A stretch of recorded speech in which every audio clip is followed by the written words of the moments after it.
Over the past few weeks, it feels like we've been getting a non-stop stream of Sonic news and reveals. Of course, it's expected that we get more promotion for the movie given that we're now less than a week away from its release here in the US, but I never expected just how cool the marketing for this movie would be. The Christmas-themed ads and posters, not to mention the stop-motion short, have put me in what I can only describe as a Sonic-themed holiday mood. And it doesn't stop there, as today we got the Sonic movie DLC for Shadow Generation.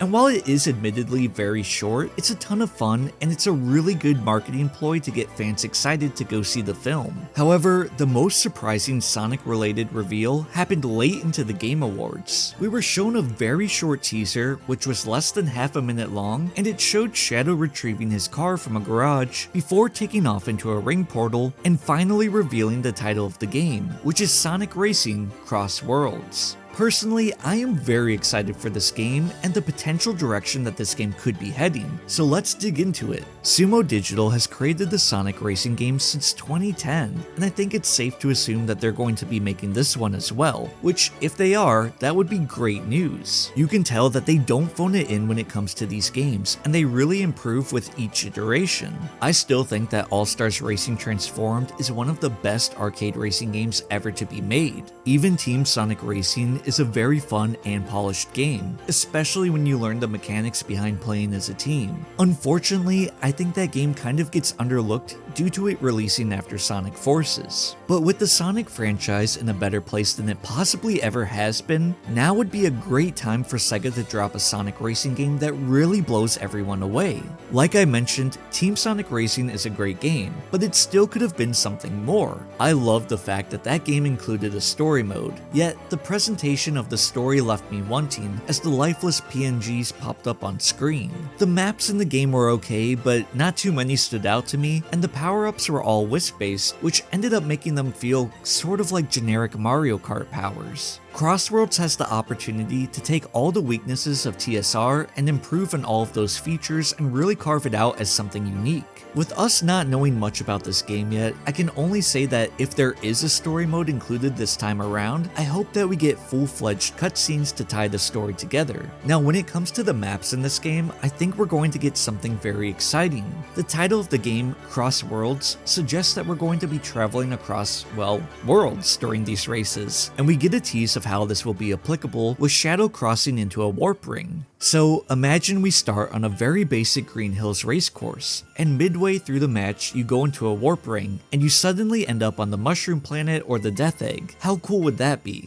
And look, it may not even be the case that we travel worlds during the race, but instead race on a multitude of different planets for the Grand Prix. But either way, I think it's going to be a lot of fun. It's also interesting that Shadow was the only character shown during this trailer. It's likely that they used him as the reveal since his movie debut is right around the corner, and this still is the year of Shadow. But I don't want to rule out the possibility of Shadow being the lead character in the story of this game. The trailer ends by telling us that the game will be coming soon, which most likely means we'll be seeing it sometime in 2025. It's way too early to tell exactly when in 2025 this game is going to release, but TSR dropped in May, so if that's any indication, we could be seeing this game by late spring or sometime during the summer. Let me know down in the comments if you guys are excited for CrossWorlds. But first, let's talk about Sonic 3 because it feels like I haven't really talked to all of you about the movie in quite some time. This movie is looking to be the biggest and best movie yet, which I'm sure surprises none of you since we're all Sonic fans and we've been waiting for what feels like forever for this movie. So early reactions have dropped for those lucky enough to see the movie already, and it seems that most everyone is very pleased with the film. Even those who had criticisms seem to have enjoyed themselves throughout the runtime. We aren't going to look at all of these, but I want to talk about a few reactions that grabbed my attention.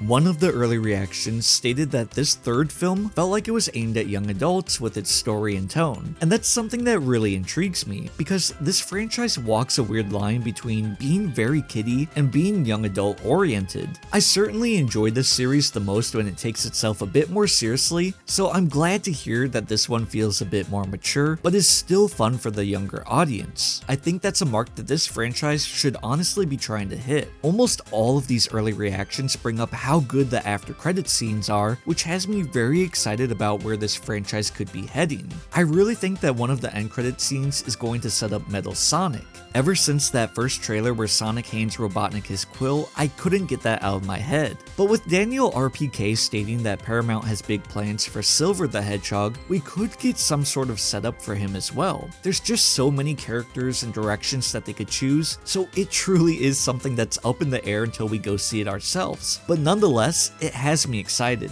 Now, despite the praise that this movie is receiving, it still has to go head to head against Mufasa. A few weeks back, it was estimated from early ticket sales that Sonic 3 could open with a $55 million weekend, putting it slightly ahead of Mufasa. I've now seen some estimates that put it anywhere from 65 to 85 million, which is huge. Either way it goes for these movies, it'll be interesting to see how they perform over the holidays. Which brings me to the last thing I want to talk about. There has been a lot of fun holiday marketing for this movie. I'm not sure if you guys have seen all the parody posters they've been releasing, but they are a lot of fun. I'll throw up a few here now. Beyond just that, they even made a stop motion short where Sonic, Tails, and Knuckles help Santa deliver presents. I haven't seen a movie have so much fun with its marketing before, and it really just goes to show that the people behind these movies are having a blast creating them, and that joy is just felt throughout. Now, I know that this is a shorter video, but if you guys are excited for Sonic 3, please make sure to catch my live stream on the 18th, as I'll be joined by Ranny, and we're going to talk all things Sonic 3 with you guys, from expectations to theories and more. This is really just going to be one big celebration of Sonic 3 and the community, so I really hope to see all of you guys there. Also, IDW is dropping their 75th Sonic comic the same day, so there's a lot to be looking forward to.